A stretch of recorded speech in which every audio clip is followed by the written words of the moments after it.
जैसे हमने debt to equity ratio किया था, लेकिन अब हम एग्जाम्पल करेंगे डेट टू इक्विटी रेशियो की।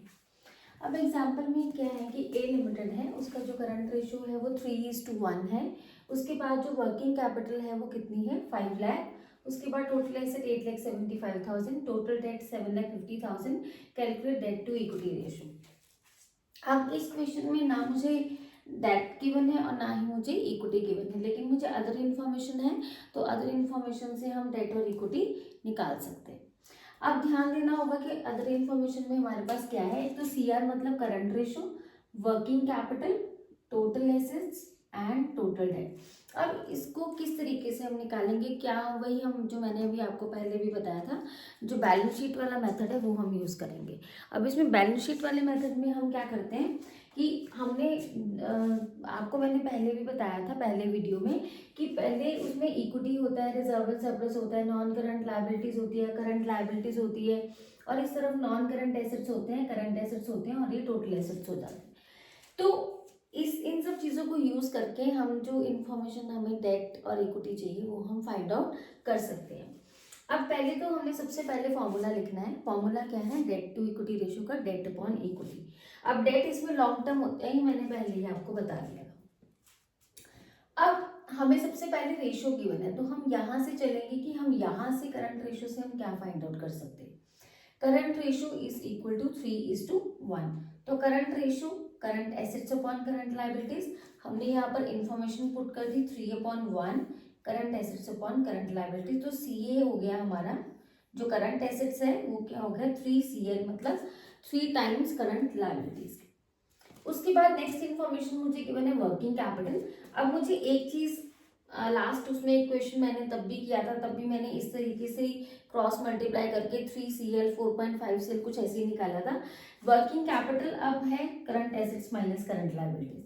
अब इसमें मुझे वर्किंग कैपिटल गिवन है 5 लाख, करंट एसेट मुझे नहीं पता, बट करंट एसेट मैंने यहाँ पर निकाल लिया 3CL। ये मैंने क्यों किया है, ताकि CL हो जाएंगे तो यहाँ पर ये आपस में क्या हो सकते हैं, जैसे x से माइनस होता है, y से माइनस होता है, x को हम y से माइनस नहीं कर सकते हैं।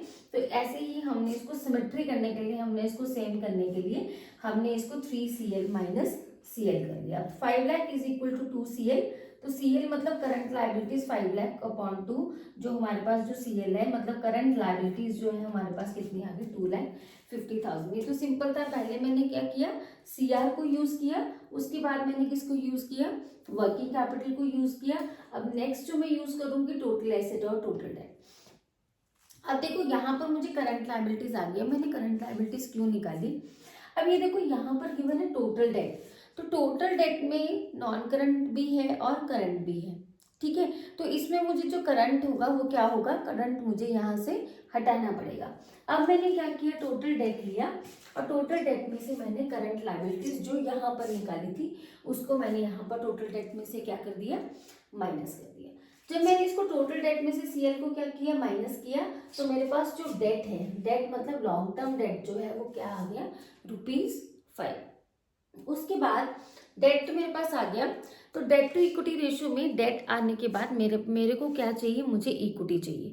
अब हम इक्विटी कैसे निकालेंगे, जो इक्विटी निकलती है, देखो इक्विटी के लिए डायरेक्ट इन्फॉर्मेशन मैंने आपको बोला कि इक्विटी के लिए अगर डायरेक्ट इन्फॉर्मेशन है तो ठीक है, लेकिन अगर डायरेक्ट इन्फॉर्मेशन नहीं है तो हमें एसेट्स को यूज करके इक्विटी निकालना पड़ेगा। अब जैसे ये देखो मेरे पास यहाँ पे क्या है, जैसे कि मैंने बैलेंस शीट बनाई, मेरे पास नॉन करंट एसेट्स भी, करंट एसेट्स मतलब टोटल एसेट्स मुझे गिवन है, तो that means it includes current and non current, दोनों एसेट्स इंक्लूड है, तो मेरे पास टोटल एसेट गिवन है। अब मुझे क्या चाहिए, ये पोर्शन चाहिए इक्विटी, ये वाला पोर्शन चाहिए इक्विटी का। तो मैं क्या करूंगी, ये जो टोटल एसेट्स हैं, अगर इन टोटल एसेट्स में से मैं टोटल डेट को हटा देती हूँ। अब टोटल डेट में मैं पहले बता रही हूँ कि टोटल डेट अगर लिखा होगा तो उसमें नॉन करंट लायबिलिटी भी होगा और करंट लायबिलिटी भी होगा। तो जब हम टोटल एसेट्स में से ये टोटल डेट को हटा देंगे, टोटल डेट मतलब नॉन करंट लायबिलिटी और करंट, तो ऑटोमेटिकली मेरे पास क्या आ जाएगा, इक्विटी आ जाएगा। तो मैंने क्या किया, सेम मुझे टोटल एसेट्स यहाँ पे गिवन था, टोटल डेट इसमें से माइनस हो गया। जब ये इसमें से माइनस हो गया तो मेरे पास जो इक्विटी है वो कितना आ गया, 1,25,000। तो अब मैंने फॉर्मूला में इंप्लीमेंट कर दिया, debt is 5 lakh and equity is 1,25,000। तो मेरे पास जो रेशो आ गई वो आपकी क्या आ गई, 4:1। तो ये तो डेट टू इक्विटी का था। अब टाइम वेस्ट ना करते हुए अब मैं आगे चलती हूँ total asset to debt ratio. ये भी मैंने आपको जो पहले लिक्विडिटी रेशो कराई थी, लिक्विडिटी में मैंने करंट और क्विक रेशो कराया था।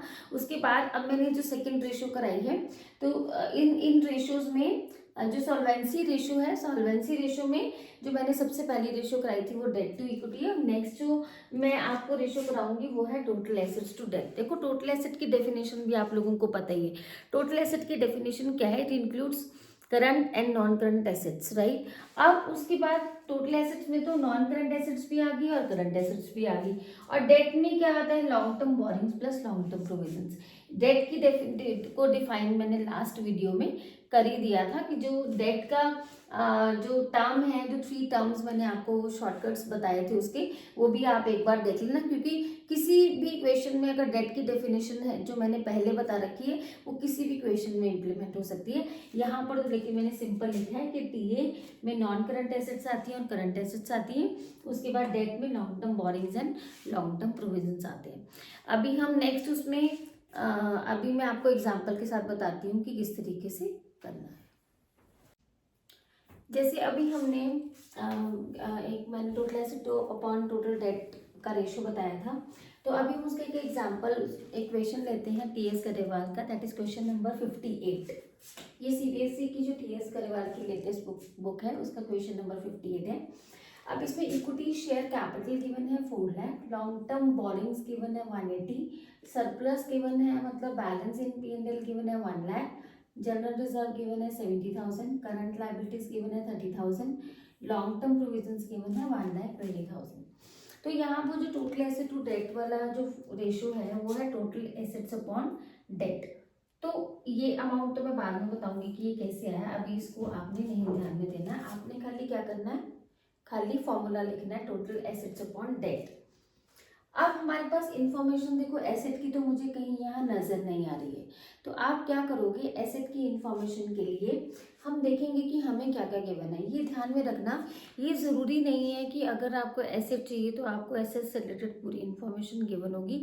आपको अदर वे राउंड से भी, अदर दूसरे रास्ते से भी आप एसेट्स को निकाल सकते हो। वो कैसे, लाइबिलिटीज के रास्ते से टोटल एसेट्स कैसे निकल सकती है, ये मैं आपको बैलेंस शीट की हेल्प से बताती हूँ।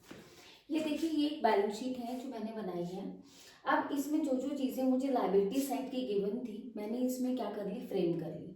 इक्विटी शेयर कैपिटल सबसे पहले, फिर reserve and surplus. Reserve and surplus में ये सरप्लस गिवन था 1 लाख और ये गिवन है रिजर्व।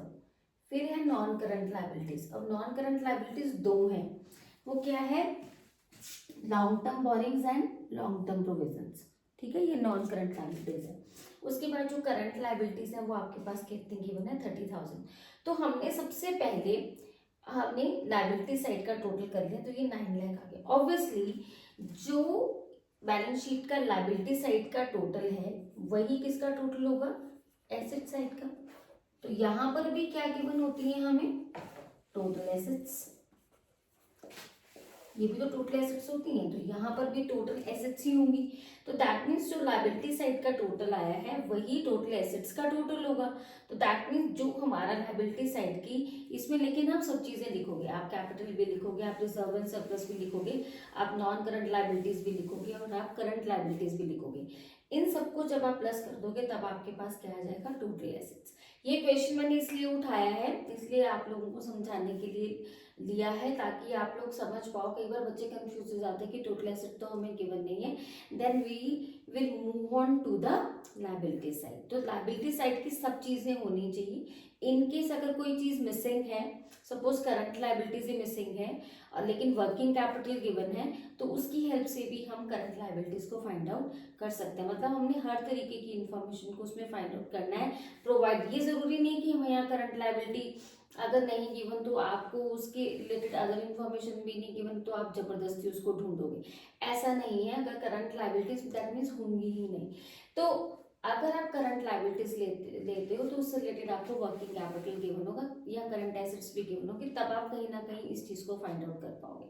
तो आप लायबिलिटी साइड से चलोगे जब आपको टोटल एसेट्स को फाइंड आउट करना है। तो टोटल एसेट्स हमारे पास कितनी होगी, मैंने सब लिख दिया है। इसको मैंने प्लस भी कर दिया। तो ये 9 लाख हमारे पास क्या आ गई टोटल एसेट्स। उसके बाद डेट तो मैंने आपको बार बार बताई दी है, long term provisions and long term borings, ये दोनों मिलके आपके पास क्या बनता है डेट। दोनों को प्लस कर दिया तो डेट आ गया। तो उसके बाद हमारे पास जो total asset to debt ratio आ गई वो 9 lakh upon 3 lakh, that is 3:1। Clear. अभी देखो मैं आपको नेक्स्ट रेशियो करा रही हूँ इसमें सॉल्वेंसी रेशियोज में प्रोप्राइटरी रेशियो। अब इसका जो फॉर्मूला होता है वो क्या होता है, share holder funds upon total assets. हमने लिख लिया शेयर होल्डर फंड्स और लिख लिया डिवाइडेड बाय टोटल एसेट्स। अब इसमें टोटल एसेट्स तो मैंने आपको बार बार बोल ही दिया है कि नॉन करंट एसेट्स और करंट एसेट्स होती है जो टोटल एसेट्स होती है। जो शेयर होल्डर फंड्स है इसको हम वही एक एसेट साइड से भी निकाल सकते हैं और लायबिलिटी साइड से भी निकाल सकते हैं। लायबिलिटी साइड से अगर हम निकालेंगे तो वो होगा share capital plus reserve and surplus. अगर एसेट साइड से हम निकालेंगे तो non current assets plus working capital minus non current liability से मैंने लास्ट टाइम भी आपको समझाया था। अब इसको फिर मैं एक बार दोबारा से बैलेंस शीट की वे से बताती हूँ। अभी तो नॉन करंट एसेट्स है, करंट एसेट्स है, शेयर कैपिटल है, रिजर्व एंड सरप्लस है, नॉन करंट लायबिलिटीज है एंड करंट लायबिलिटीज है। ये चीजें होती है हमारी बैलेंस शीट में नॉर्मली। तो हमने क्या किया, non current assets okay plus working capital. अब वर्किंग कैपिटल क्या होती है, current assets minus current liabilities. अगर मैं यहाँ पे वर्किंग कैपिटल भी ना लिखूं, मैं यहाँ पर क्या लिखती हूँ, non current assets plus current assets minus current liabilities minus non current liabilities. तो ऑटोमेटिकली जब इनको प्लस करूंगी, यहाँ पर टोटल एसेट्स भी गिवन होता तो मैं टोटल एसेट्स में से करंट लायबिलिटीज को भी हटा देती और नॉन करंट लायबिलिटीज को भी हटा देती। तो ऑटोमेटिकली मेरे पास यहाँ पर क्या आ जाता, share capital reserve and surplus. मतलब अल्टीमेटली तो मुझे चाहिए ये, चाहे मैं इधर से चल के आ जाऊँ चाहे मैं डायरेक्ट यहाँ से निकालूं। तो एसेट लायबिलिटी साइड से जो होगा वो होगा share capital plus reserve and surplus. अगर हम एसेट साइड से जाएंगे non current assets plus current assets minus current liabilities minus non current liabilities. जब इसको प्लस करके और इसको माइनस कर देंगे तब मेरे पास क्या आ जाएगा, शेयर होल्डर फंड्स, या अगर मैं इसको बोल दूं share capital plus reserve and surplus. एक एग्जांपल मैं लेती हूँ। इस एग्जांपल में हम सारे रेशियोज करेंगे जो अभी तक हमने की हैं। अभी तक हमने 3 रेशियोज की हैं, debt to equity ratio, total assets to debt ratio and proprietary ratio. ये अभी मैंने एक्सप्लेन किया आपको प्रोप्राइटरी रेशियो। अब देखो इंफॉर्मेशन में देखो क्या गिवन है, total debt, capital employed, current assets and working capital. इन 4 इंफॉर्मेशन से ही हमने डेट टू इक्विटी भी निकालना है, total assets to debt ratio भी निकालना है और प्रोप्राइटरी रेशियो भी निकालना है। अब पहले सबसे पहले अगर ऐसे टेक्निकल सा क्वेश्चन आता है तो सबसे पहले जो आपकी स्ट्रैटेजी रहेगी तो फॉर्मूला आपने लिखना है। सेकंड नंबर पे जो स्ट्रैटेजी रहेगी वो आप एक वर्किंग नोट में एक नॉर्मल सी बैलेंस शीट बनाओगे, सिंपल बैलेंस शीट, वो आप एक वर्किंग उसमें बनाओगे, वर्किंग नोट में बना लो या रफ वर्क में बना लो, ठीक है।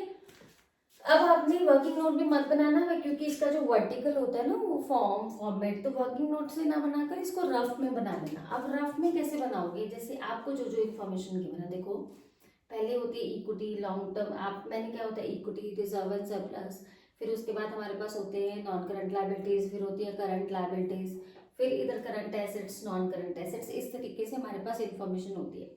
अब हम ऊपर से उठा रहे इन्फॉर्मेशन, तो ऊपर से जब इन्फॉर्मेशन उठाएंगे तो यहाँ पर हमें क्या गिवन है, टोटल डेट, ठीक है। तो टोटल डेट मैंने लिख दिया। अब टोटल डेट में नॉन करंट भी है और करंट भी है, ठीक है। और दूसरे नंबर पे हमें ये लॉन्ग टर्म अभी पता नहीं है, इसको भी छोड़ दो। अब और हमें क्या गिवन है, कैपिटल एम्प्लॉयड। अब कैपिटल एम्प्लॉयड क्या होती है, debt plus equity, debt plus equity, long term debt plus equity, ये क्या होती है, कैपिटल एम्प्लॉयड। ये हमें कितनी गिवन है, 50 लाख। अगर मैं इन दोनों को यहाँ पर मर्ज कर दूं तो ये यहाँ पर कितनी गिवन है, 50 लाख। और देखो यहाँ पे टोटल डेट गिवन था, मैंने लिख दिया, कैपिटल एम्प्लॉयड पता थी वो मैंने लिख दी, करंट एसेट्स 25 लाख की है वो मैंने लिख दी, ठीक है। और वर्किंग कैपिटल ये मैंने अलग से लिख दिया इससे, क्योंकि वर्किंग कैपिटल भी गिवन है, करंट एसेट भी गिवन है, तो ऑटोमेटिकली यहाँ से हम करंट लायबिलिटीज तो निकाल ही लेंगे। पर इसको अब आगे फ्रेम कैसे करना है वो मैं आपको बताती हूँ।